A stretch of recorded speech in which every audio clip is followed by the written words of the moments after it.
Good afternoon. Today we will discuss we will start with the chapter dissolution of the firm. First of all, let us understand its meaning. See, whenever there is a change in profit sharing ratio without any change in the partners, technically the partnership gets reconstituted. The previous partnership comes to an end and a new partnership begins. Similarly, at the time of admission of a partner, at the time of retirement or death of a partner, since there is a change in profit sharing ratio, technically old partnership comes to an end and a new partnership begins, although the business continues as earlier. But when we talk of dissolution of firm, it means discontinuation of the business, means the business is being shut down, the firm is being shut down. So dissolution of partnership occurs whenever there is a change in profit sharing ratio, as well as when the business is shut down. But shutting down of business is not necessary for dissolution of partnership. But when we say dissolution of firm, it means the business is being shut down. Okay. So whenever the profit sharing ratio between the partners changes, technically the old partnership gets dissolved and a new partnership begins, although the business continues. But dissolution of firm means the business is shut down. As per section 39, dissolution of the firm means dissolution of partnership among all the partners in the firm. Now there are various modes of dissolution of the firm. First is dissolution by agreement. A firm is dissolved either with the consent of all the partners or in accordance with a contract between the partners. Second mode is compulsory dissolution. A firm is dissolved compulsorily in the following cases: either when all the partners or all the partners but one partner become insolvent. Second possibility is when the business of the firm becomes illegal. Or the third possibility is when some event has taken place which makes it unlawful for the partners to carry on the business.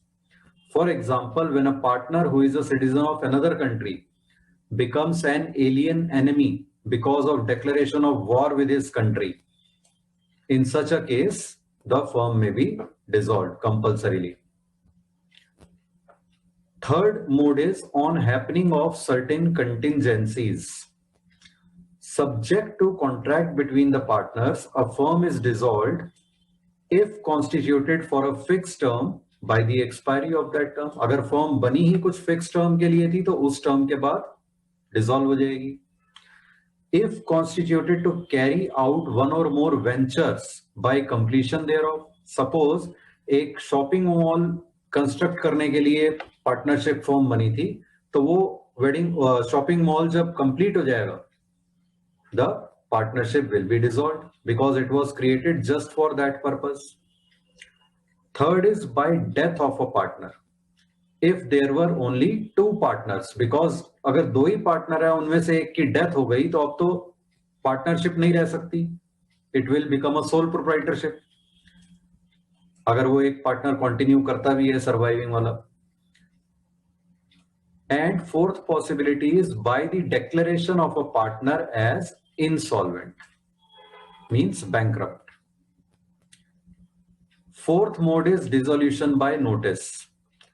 In case of partnership at will, the firm may be dissolved if any one of the partners gives a notice in writing to the other partners signifying his or her intention of seeking dissolution of the firm. Fifth is dissolution by court. The court may order a partnership firm to be dissolved in what circumstances? A, when a partner becomes insane. B, when a partner becomes permanently incapable of performing duties as a partner. C, when a partner is guilty of misconduct which is likely to adversely affect the business of the firm. E, when a partner persistently commits breach of partnership agreement. Persistently means continuously, repeatedly.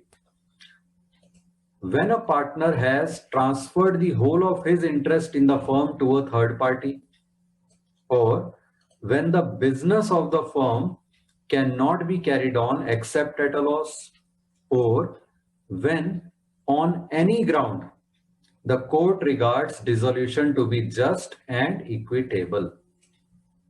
ठीक है, ये हो गए various modes of dissolution. Now, when dissolution takes place, how are accounts to be settled? What all accounting treatment is to be done for some items?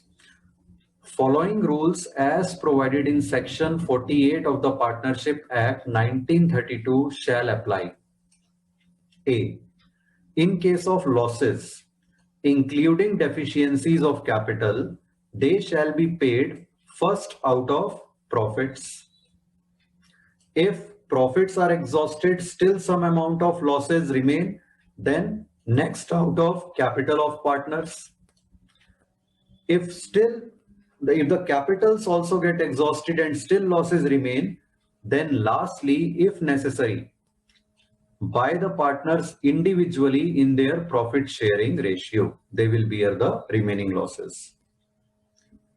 B, in case of assets, the assets of the firm shall be applied in the following manner and order. First of all, for paying debts of the firm to the third parties, to the outsiders. Any loans, outstanding salaries, any outstanding expenses, creditors, etc. for making payment to them. First preference is that. First priority is that. Second, after paying the outsiders, third parties, then second priority is in paying each partner proportionately what is due to him or her from the firm for loans and advances. If the firm had taken a loan from any partner, then on second priority, those loans are to be repaid. After paying the loans of partners also, third priority, in paying to each partner proportionately what is due to him on account of capital. Partners के Capitals का जो balance है वो पे किया जाएगा उसके बाद उन्हें. The residue if any shall be divided among the partners in their profit sharing ratio. Now another important concept is of private debts and firms debts. Let us understand this now. Write down private debts and firms debts. Suppose A, B, C are partners in a firm. Firm की balance sheet में there is a loan from SBI. Let us say rupees 10 lakh. A जो partner है उसने personally अपनी personal car के लिए एक car loan लिया हुआ है, लेट अस से पंजाब नेशनल बैंक से 6 लाख रुपीस का. तो जो फर्म की बैलेंस शीट में 10 लाख का लोन है दैट इज फर्म्स डेट. और ए ने जो अपनी पर्सनल कार के लिए पर्सनली लोन ले रखा है that is his personal debt. ठीक है. Now, where both the debts of the firm and private debts of a partner coexist, the following rules as stated in section 49 shall apply. A, the property of the firm shall be applied first in the payment of debts of the firm, and then the surplus, if any, shall be divided among the partners as per their claims, which can be utilized for payment of their private liabilities. ठीक है. अभी जो हमने example लिया, firm के जो assets हैं पहले वो यूज होंगे पे करने के लिए जो फर्म का लोन है 10 लाख रुपीस का, और बाकी जो भी आउटसाइड लायबिलिटीज होंगी फर्म की वो पे करने के लिए. फिर सेकंड प्रायोरिटी पे हमने अभी डिस्कस किया, पार्टनर से अगर लोन ले रखा है फर्म ने किसी भी पार्टनर से, उस लोन की रीपेमेंट होगी। थर्ड प्रायोरिटी पे पार्टनर्स को उनकी कैपिटल का जो बैलेंस होगा दैट विल बी पेड। उस पेमेंट में से they can use the amount received for paying their personal debts. Now coming to private property, B part, the private property of any partner shall be first applied in payment of his or private debts, and the surplus, if any, may be utilized for payment of firm's debts. It may be noted that the private property of the partner does not include personal properties of his or her family members. ठीक है, तो पहली चीज तो ये समझनी जरूरी है, partners private property is different from partners family members property.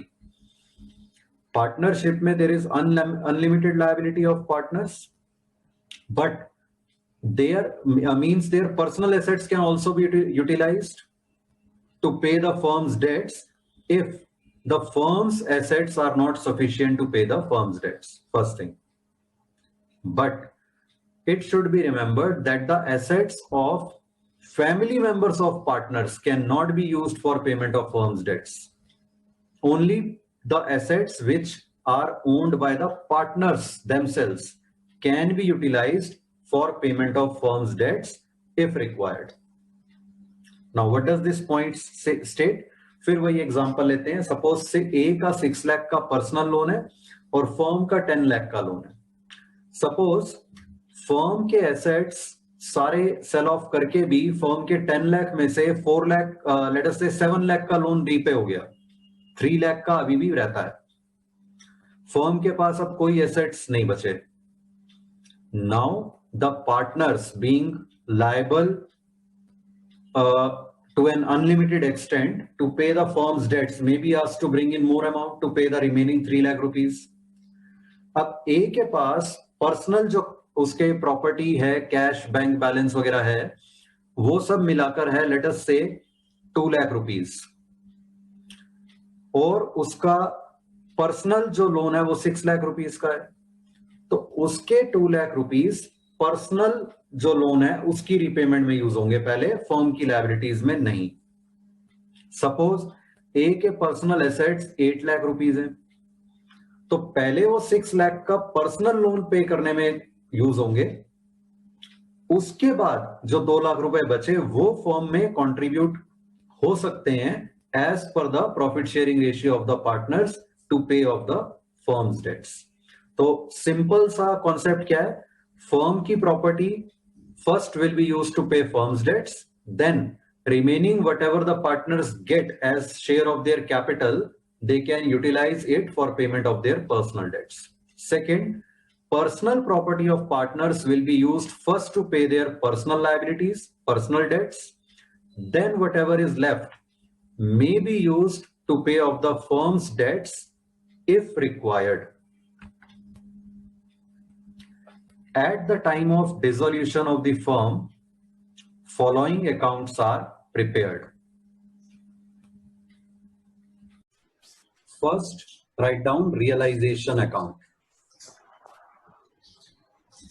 ये फॉर्मेट इसका रिवैल्यूएशन अकाउंट की तरह होता है, लेकिन नाम होता है रियलाइजेशन अकाउंट। सारे एसेट्स और लायबिलिटीज इसमें ट्रांसफर करके क्लोज कर दिए जाते हैं, और फिर एसेट्स बेच के जो पैसे आते हैं उसकी एंट्री भी इसके थ्रू होती है, लायबिलिटीज की जो पेमेंट होती है उसकी एंट्री भी इसके थ्रू होती है। So this is the most important account at the time of dissolution.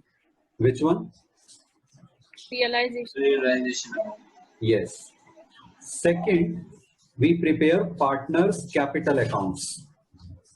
और अगर करंट अकाउंट भी दिया हुआ है किसी पार्टनर का तो उसका बैलेंस कैपिटल में ही ट्रांसफर कर देते हैं अब इस टाइम, क्योंकि अब सेपरेट रखने का कोई यूज नहीं है, फर्म डिसॉल्व हो रही है, तो करंट अकाउंट बैलेंस भी कैपिटल में ही ट्रांसफर कर देते हैं अगर होता है तो किसी का।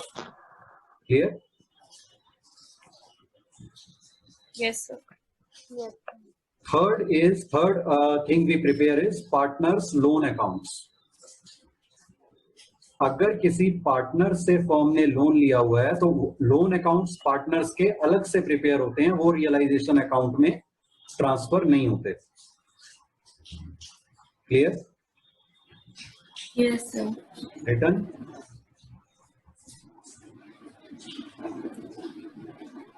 Yes, sir. Okay.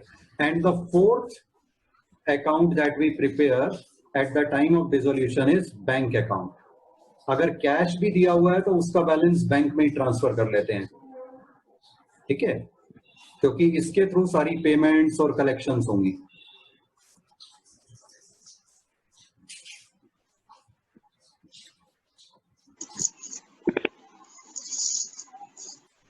Return? Yes, sir. Yes. Now let us see the format of realization account. Can you see this format?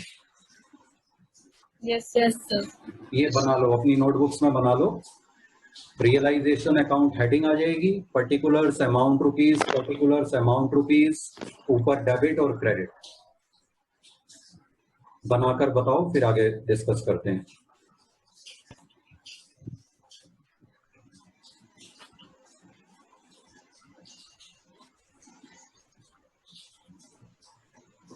Full page का बना लेना।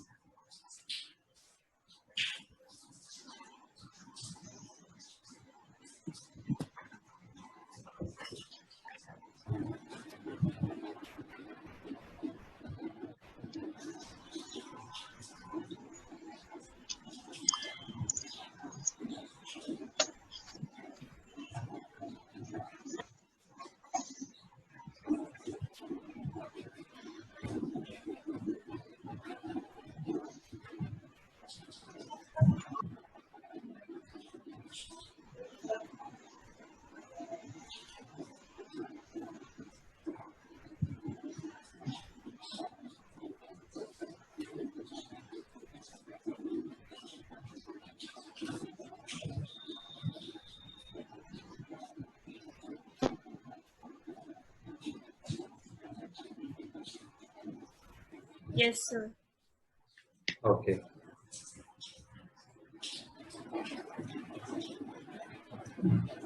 जितने भी हमारे एसेट्स होते हैं बैलेंस शीट में, डिसॉल्व हो रही है फर्म तो हमने एसेट्स को सबको क्लोज कर देना है। अब एसेट्स का कैसा बैलेंस होता है? Debit वाला.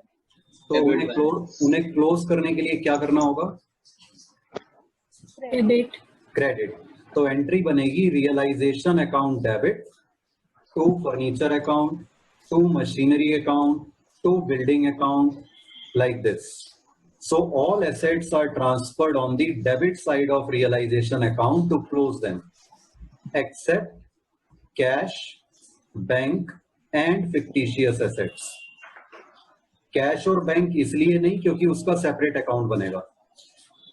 फिक्टिशियस एसेट्स इसलिए नहीं क्योंकि वो डायरेक्टली कैपिटल्स में ट्रांसफर हो जाएंगे। Clear? Yes, sir. Return this. Yes, sir. Similarly, all liabilities are closed. Liabilities का कैसा बैलेंस होता है? Credit वाला. Credit. तो उन्हें क्लोज करने के लिए क्या करना होगा? Debit. Debit. डेबिट। तो रियलाइजेशन को क्रेडिट कर देंगे। Entry for closing the liabilities account will become loan account debit, salary outstanding account debit, creditors account debit, bills payable account debit to realisation account. ठीक है, इस तरह से लायबिलिटीज क्लोज हो जाएंगी। तो रियलाइजेशन अकाउंट में क्रेडिट साइड पे आएंगी। ठीक है, except partners capitals. Why? Capitals and current accounts को छोड़कर। क्यों? तो उनके अकाउंट बनते हैं क्योंकि उनके अलग से अकाउंट बनेंगे, अभी हमने डिस्कस किया। पार्टनर्स लोन अकाउंट भी ट्रांसफर नहीं होंगे रियलाइजेशन में। वाई? अलग अकाउंट बनेगा, उसका भी अलग से अकाउंट बनेगा। रिजर्व्स एंड प्रॉफिट्स भी रियलाइजेशन में ट्रांसफर नहीं होंगे। वाई? तो वो पार्टनर्स कैपिटल में. कैपिटल्स में. यस, वो डायरेक्टली पार्टनर्स की कैपिटल में डिस्ट्रीब्यूट हो जाएंगे। क्लियर है यहाँ तक? Yes, sir. Have you written? Yes, sir. Okay. After that, when assets are sold, क्या एंट्री होगी? एसेट कोई सपोज फर्नीचर बिका, पर मशीनरी बिकी, what should be the journal entry? Bank to account. asset. Bank to furniture, bank to machinery, है ना? Yes, sir. No ma'am, why not? क्योंकि अब फर्नीचर और मशीनरी के अकाउंट तो क्लोज हो चुके हैं, वो एग्जिस्ट ही नहीं करते, वो क्लोज हो चुके हैं, उनका बैलेंस कहाँ ट्रांसफर हो चुका है? Realization account. वो एसेट की जगह आएगा रियलाइजेशन अकाउंट, मतलब एंट्री होगी bank account debit to realisation account, ठीक है? तो रियलाइजेशन अकाउंट में क्रेडिट साइड पे आएगा बाय बैंक अकाउंट, और उसके हम लिखेंगे बाय बैंक अकाउंट, और उसके नीचे हम लिखते जाएंगे फर्नीचर इतना, मशीनरी इतना, ठीक है? जो जो एसेट जितने इतने में बिका उसकी डिटेल्स हम बाय बैंक अकाउंट लिख के उसके नीचे लिखते जाएंगे। Clear? Yes, sir. Return? Yes, sir. Similarly अगर कोई लायबिलिटीज पे हो रही हैं, सपोज क्रेडिटर्स को पेमेंट हो रही है, what should be the journal entry? Realization account debit to bank. Very good, इस बार बिल्कुल ठीक बोला। क्रेडिटर्स को डेबिट नहीं कर सकते क्योंकि क्रेडिटर्स पहले ही डेबिट होके क्लोज हो चुके हैं, तो अब क्रेडिटर्स की जगह, लायबिलिटीज की जगह रियलाइजेशन अकाउंट आ जाएगा, realization account debit to bank account, ठीक है? नरेशन में आप लिख दोगे एंट्री में कि कौन कौन सी लायबिलिटी पे हुई है। रियलाइजेशन अकाउंट में ये आ जाएगा डेबिट साइड पर टू बैंक अकाउंट, और उसके नीचे लिखते जाएंगे creditors this much, loan this much, salary outstanding this much. Clear? Yes, sir. Return? Yes, sir. Yes, sir. If an asset is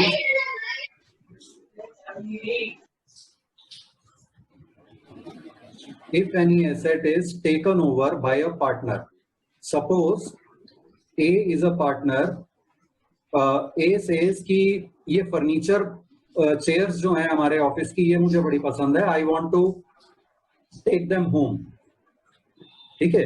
तो वो सपोज फर्नीचर थोड़ा अपने पर्सनल यूज के लिए ले गया, क्या एंट्री होनी चाहिए इसकी?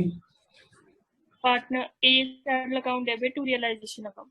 यस, अगर रियलाइजेशन में ट्रांसफर नहीं हुआ होता तो हम करते एज कैपिटल अकाउंट डेबिट या drawings account debit, as drawings account debit to furniture account, लेकिन फर्नीचर अकाउंट तो अब है नहीं, रियलाइजेशन में ट्रांसफर हो चुका, तो उसकी जगह रियलाइजेशन आ जाएगा। That means partners capital account debit to realisation account. Narration में लिख देंगे फर्नीचर टेक ऑन ओवर या जोन सा भी एसेट लिया है। क्लियर? Yes, sir. तो रियलाइजेशन में इसकी पोस्टिंग कैसे आएगी? Credit side. Credit By- side पे बाय पार्टनर्स जो भी है, बाय एज कैपिटल या बाय बीज कैपिटल, बाय हियाज कैपिटल, लाइक दिस, ठीक है? और उसके साथ हम ब्रैकेट में लिख देंगे फर्नीचर टेक ऑन ओवर या machinery take on over. Clear? Yes, sir.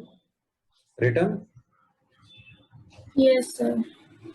इसी तरह से अगर किसी पार्टनर ने लायबिलिटी को टेक ओवर कर लिया, सपोज वंशिता कहती है कि वंशिता की मदर का लोन है, फर्म ने लिया हुआ है वंशिता की मदर से, वंशिता कहती है वो मैं पे कर दूंगी अपने आप, I am taking over that liability. Now what should be the entry, journal entry? Realization account debit to capital account. तो अगर रियलाइजेशन में लोन अभी तक ट्रांसफर, लायबिलिटीज ट्रांसफर नहीं हुई होती, तब क्या एंट्री होती? तो फिर लोन अकाउंट में जाता। Yes, Vanshita's mothers loan account debit to Vanshita's capital account, उसके कैपिटल में ट्रांसफर कर देते कि अब वो अमाउंट फर्म ने आउटसाइडर को ना देके अब वंशिता को देना है, तो वंशिता के कैपिटल में क्रेडिट हो जाता। अब लायबिलिटी क्योंकि क्लोज हो चुकी है तो एंट्री क्या हो जाएगी, realisation account debit to Vanshita's capital account. Clear? Yes, sir.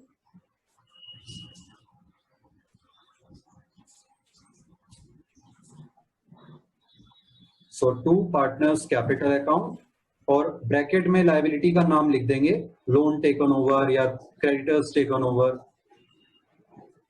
लिख लिया यहां तक? Yes, sir. Yes. अब इनके आगे स्टार क्यों लगाया हुआ है मैंने, क्योंकि ये तभी आएंगे अगर कोई इंफॉर्मेशन इनसे रिलेटेड दी हुई है, नहीं दी हुई तो नहीं आएंगे ये एंट्रीज तभी आएंगी if they are if the transactions related to them are given in the question.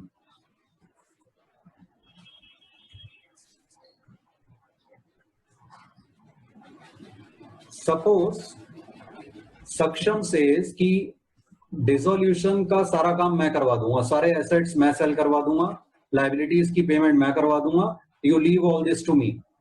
लेकिन उसके लिए मैं एक फीस चार्ज करूंगा फर्म से, let us say 5,000 rupees, and let us से दी अदर पार्टनर्स एग्री। ठीक है, तो उसके लिए क्या एंट्री होनी चाहिए?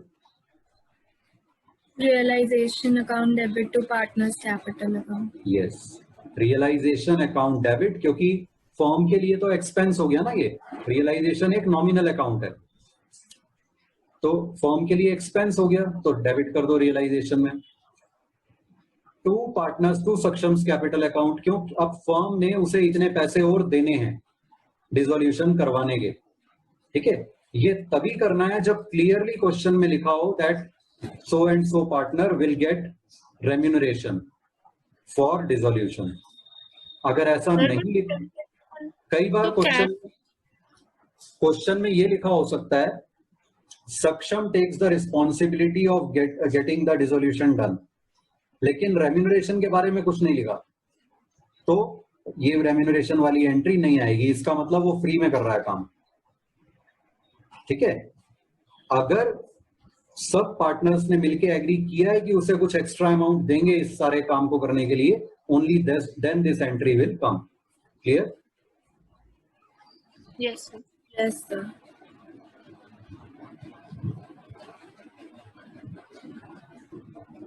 जो भी एक्सपेंसेस इंकर हुए, एसेट्स को बिकवाएंगे उसमें कहीं पे कोई किसी को कमीशन पे करना पड़ा, बिल्डिंग बिकवाई उसमें किसी प्रॉपर्टी डीलर को कमीशन देना पड़ा। ठीक है, तो कहीं पे कुछ खर्चे हो सकते हैं डिसोल्यूशन के टाइम पे, एसेट्स को सेल करने में, लायबिलिटीज को पे करने में। These expenses are called realization expenses. इनकी एंट्री क्या बनेगी? Journal entry Bank account, realization debit to bank. Realization account debit to bank account. अगर इसे हम दो पार्ट्स में ब्रेक करें तो पहली हो जाएगी रियलाइजेशन एक्सपेंस टू बैंक, दूसरी हो जाएगी realization to realization expense. Combine करें तो realization account debit to bank account.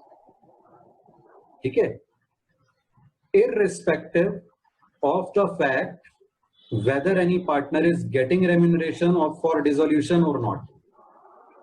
हो सकता है सक्षम को 5,000 रुपए मिल रहे हैं डिसोल्यूशन करवाने के, तो हमने ऊपर लिखा है टू सक्षम्स कैपिटल अकाउंट 5,000, और उसकी कैपिटल में भी क्रेडिट साइड पे आ गया बाय रियलाइजेशन अकाउंट 5,000, लेकिन उसके बाद हमें दिए हुए हैं रियलाइजेशन एक्सपेंसेस वर 2,000, तो तब भी ये एंट्री आएगी टू बैंक अकाउंट। हम ये नहीं एज्यूम कर लेंगे कि वो एक्सपेंस उसने बियर करना है, जब तक क्वेश्चन ऐसा क्लियरली ना कहे तब तक हमने एज्यूम करना है कि किसी पार्टनर को रेम्यूनरेशन मिल रही है या नहीं मिल रही है, does not matter, expenses firm ने ही बियर करने हैं। Clear? Yes, sir. Yes, sir.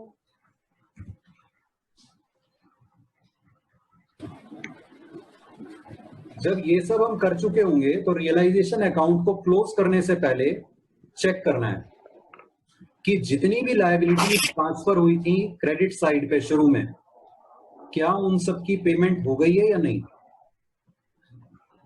ठीक है, पूरा क्वेश्चन आपने कर लिया, जो जो आपको इंफॉर्मेशन दी थी सारी प्लेस कर दी, अब रियलाइजेशन आप क्लोज करने वाले हो, क्लोज करने से पहले ये चेक करना है जितनी भी लायबिलिटीज ट्रांसफर हुई थी रियलाइजेशन में, whether all of them have been paid और not. If any liability has not been paid, मतलब कोई उसकी कोई इंफॉर्मेशन क्वेश्चन में दी नहीं हुई, तो हमने एज्यूम करना है कि वो लायबिलिटी बुक वैल्यू पे हो गई है. क्या एज्यूम करना है? बुक वैल्यू पे हो गई. बुक वैल्यू पर पे हो गई है वो लायबिलिटी.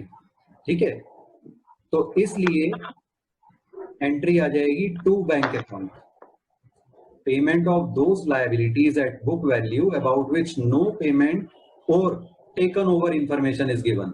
सपोज लायबिलिटीज में क्रेडिटर्स ट्रांसफर हुए थे, उसमें से अब हमें बाकी लायबिलिटीज के बारे में तो दिया हुआ है, क्रेडिटर्स के बारे में कुछ दिया ही नहीं क्वेश्चन में कि उनकी पेमेंट हुई या नहीं हुई. किसी पार्टनर ने टेक ओवर किए ऐसा भी कुछ नहीं दे रखा. तो जो बुक वैल्यू थी क्रेडिटर्स की, उस बुक वैल्यू पे हम टू बैंक अकाउंट कर देंगे, ब्रैकेट में लिख देंगे payment of creditors. Is this clear? Yes sir. जिन लायबिलिटीज की पेमेंट की इंफॉर्मेशन दी हुई है वो ऑलरेडी आ चुकी होंगी यहाँ पर टू बैंक अकाउंट में, लायबिलिटीज पेड. जिन लायबिलिटीज को किसी पार्टनर ने टेक ओवर कर लिया है वो भी आ चुकी होंगी टू पार्टनर्स कैपिटल अकाउंट.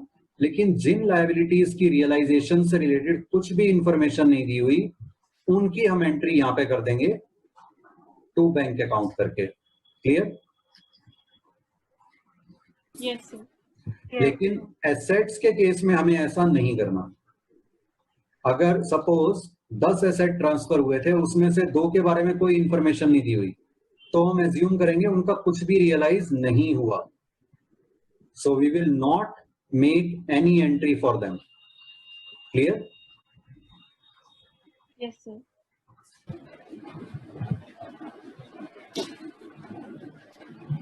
उसके बाद अगर क्रेडिट साइड ज्यादा है, डेबिट साइड शॉर्ट है, तो बैलेंसिंग फिगर डेबिट साइड पर आ जाएगी.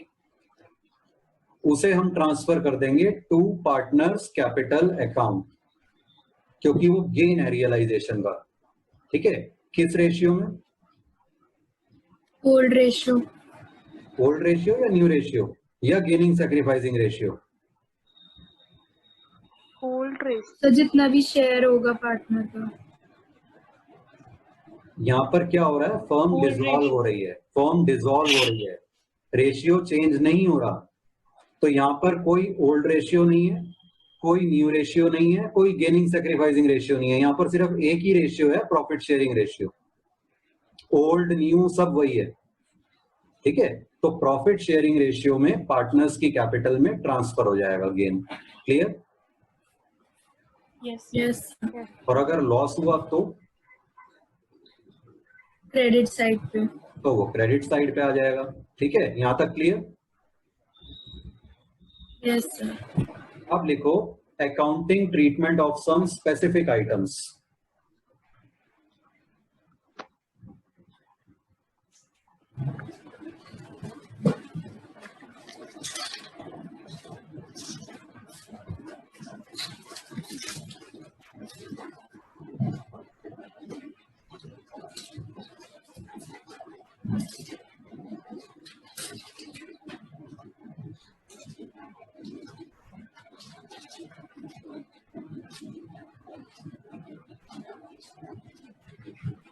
लिख लिया?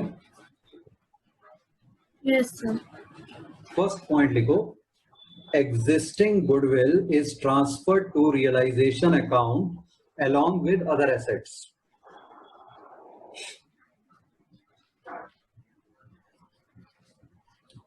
अगर बैलेंस शीट में आपको गुडविल दिया हुआ है तो उसे कैपिटल्स में ट्रांसफर नहीं करना, उसे रियलाइजेशन में ट्रांसफर करना है.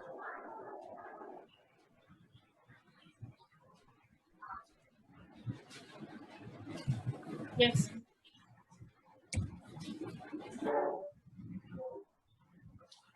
Second point, assets are transferred to debit side at gross value, while corresponding provisions or reserves to the credit side of realization account. For example, हमें डेटर्स दिए हुए हैं बैलेंस शीट में less provision for doubtful debt दिया हुआ है, तो debtors को हम रियलाइजेशन के डेबिट साइड पे ट्रांसफर कर देंगे, प्रोविजन फॉर डाउटफुल डेट्स को क्रेडिट साइड पे।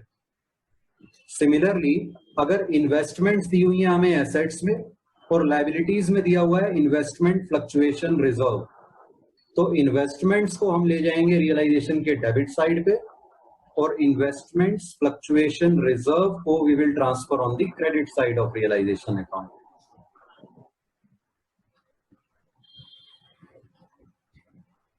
सर पर अभी हमने पीछे लिखा था कि हम रिजर्व्स को रियलाइजेशन में डालते ही नहीं है। यस, फ्री रिजर्व्स को नहीं डालते, लेकिन अगर कोई रिजर्व, इसमें एक्चुअली रिजर्व वर्ड जो यूज हो रहा है ना इन्वेस्टमेंट फ्लक्चुएशन रिजर्व में, ये रिजर्व वर्ड टेक्निकली गलत है मेरी ओपिनियन में, क्योंकि ये प्रोविजन है बेसिकली। तो जो रिजर्व या प्रोविजन किसी एसेट से डायरेक्टली रिलेटेड है वो ट्रांसफर होगा रियलाइजेशन में, बाकी वाले कैपिटल में।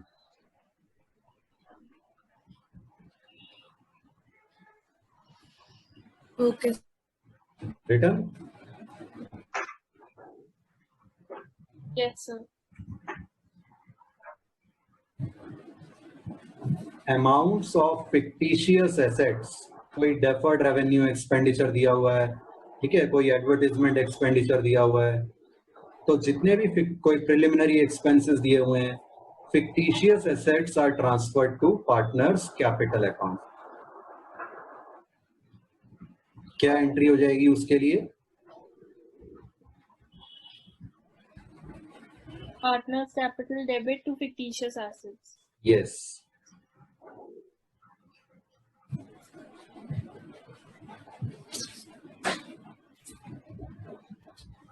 Return.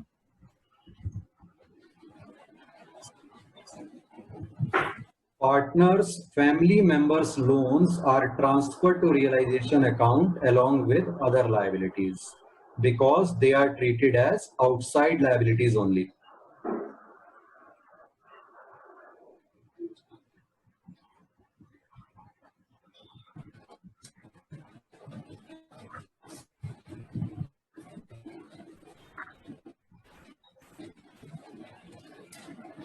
Sir return.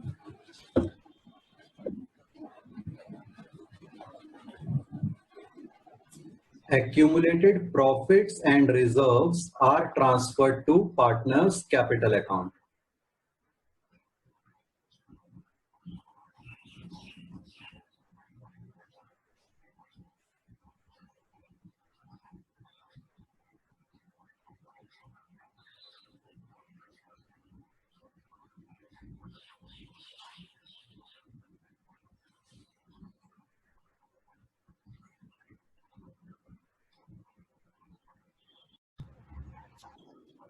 Yes, sir. Accumulated profits and reserves are transferred to partners capital accounts. लिख लिया यहां तक? Yes, sir. Yes, sir. Now treatment of workmen compensation reserve. Write down amount of workmen compensation reserve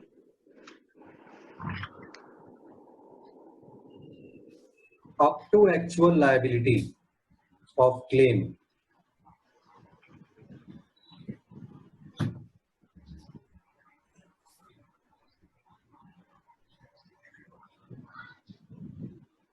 is transferred to realization account. और इसमें brackets में लिखना full reserve if liability is more than equal to reserve, ठीक है, and balance if any is transferred to partners capital accounts.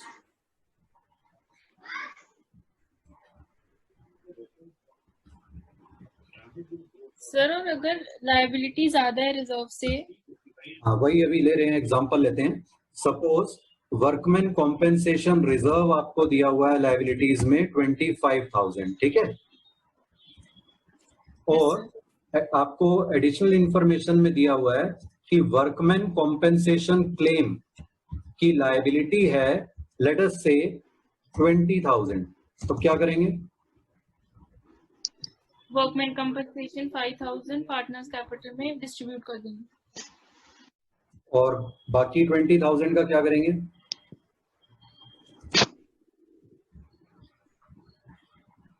Realisation account में transfer कर देंगे। Workman compensation claim जितनी लायबिलिटी है उस अमाउंट तक रियलाइजेशन में ट्रांसफर हो जाएगा, मतलब बाकी लायबिलिटीज के साथ ये भी चला जाएगा। एंट्री हो जाएगी workman compensation reserve account debit 25,000 to realisation account how much? 20,000. Hmm 20. Sir. Entry होगी workman compensation reserve account debit 25,000 to part realisation account 20,000 जितना क्लेम है, जितनी लायबिलिटी है, और to Partners capital 5,000.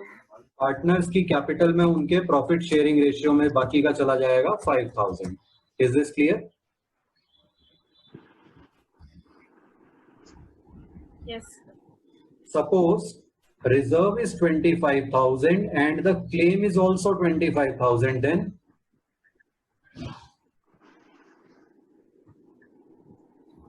Workman compensation to realization 25,000.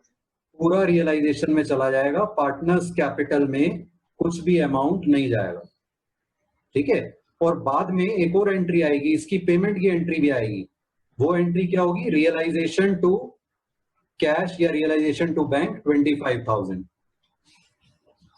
और पिछला example जो 20,000 वाला डिस्कस किया था उसमें भी सेकेंड एंट्री आएगी realisation to bank account 20,000, payment की, क्लेम के पेमेंट की। Clear? Yes, sir. Now let us say reserve is 25,000 but the claim is 28,000, then what? Workman compensation to realization 25,000 ठीक है, और फिर कैश में पे कर देंगे या तो 3,000. हाँ, और कैश में पे कर देंगे कितना? 28,000। तो ट्रांसफर वाली एंट्री ये आ जाएगी 25,000, क्योंकि इससे ज्यादा क्लेम है या उतना ही क्लेम है तो पूरा पूरा हमने रिजर्व ट्रांसफर कर दिया। और पेमेंट वाली एंट्री क्या आ जाएगी? Realisation account debit To bank account 8,000. 28,000।